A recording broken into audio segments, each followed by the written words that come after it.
You know, these days when you teach people giving, they think you should focus on people who have and ignore people who do not have. Paul is saying, if you function in the grace of God, if you have the grace of God on your life, if you are a product of God's grace, if you have been saved by grace, there is grace in you. He said, once there is grace in your life, you will give irrespective of your financial situation. Once there is grace in your life, because that's why he started by saying the churches in Macedonia, there was grace. It's called grace givings, grace-based giving, and that is available to everyone that is saved by grace. It's a worldly spirit to think that those who have should give to those who don't have all the time. That's a worldly spirit. That's an ungodly spirit. It's a worldly approach to Christianity. The Bible doesn't teach that those who have should always be giving to those who don't have. Even those who don't have should give for the work of God. In their lack, they should be a blessing to others. There is no useless man on earth. I'm teaching here. Moreover, the grace of God that bringeth salvation has appeared to how many people? To all of us. To all of us. Grace is made available to every one of us. I'm teaching good. In fact, Jesus was in a temple and there was a rich man who put in an offering, and a poor widow. Poor what? Widow. Who put in the widow's mite. And Jesus said she gave more. I've told you already, giving in Christianity is not measured by quantity. It's measured by sacrifice.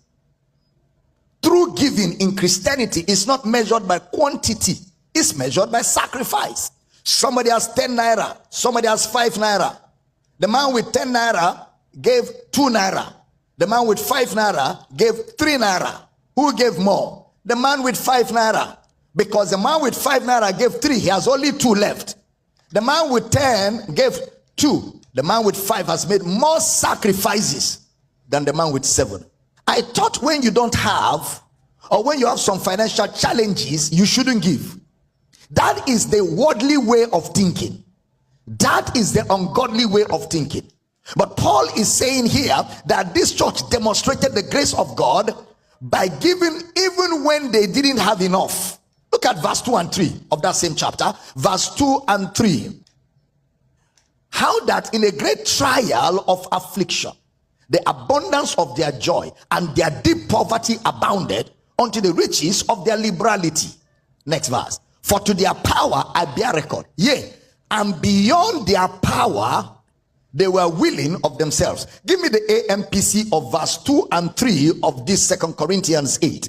For in the midst of an ordeal of severe tribulation, their abundance of joy and their depth of poverty together have overflowed in wealth of lavish generosity on their part. Pay attention. Next verse. For as I can bear witness, they gave according to their ability. They gave according to what they have. Yes, and beyond their ability, and they did it voluntarily. They gave what they had. They went out of their way to look for money to give in the midst of a tight condition. The church is in Macedonia. So giving is an act of worship. Giving is an act of worship. It doesn't matter how you sing, how you sob, how you cry. The proof of your love for God is not crying and singing, is giving. If you sing and cry and you don't give, you are a hypocrite. You are a hypocritical singer. The true proof of love for God is giving. For God so loved that he gave. When you love God, your resources will give expression to that love. Say, I hear you. Yeah. I mean, Power City, you are a giving church. You are a giving church. But we can do more. That's why teaching is coming. We can do more. We can give more. We can do more for the kingdom. Yeah, we don't follow you with a walking stick. No. Everybody as he has proposed in his heart, by understanding, he gives. By understanding. You don't need monitoring. We are not monitoring spirits. You give as God has enabled you with grace. And you give in proportion to the increase that you're making in business. The more money you make, the more you give. So giving is worship.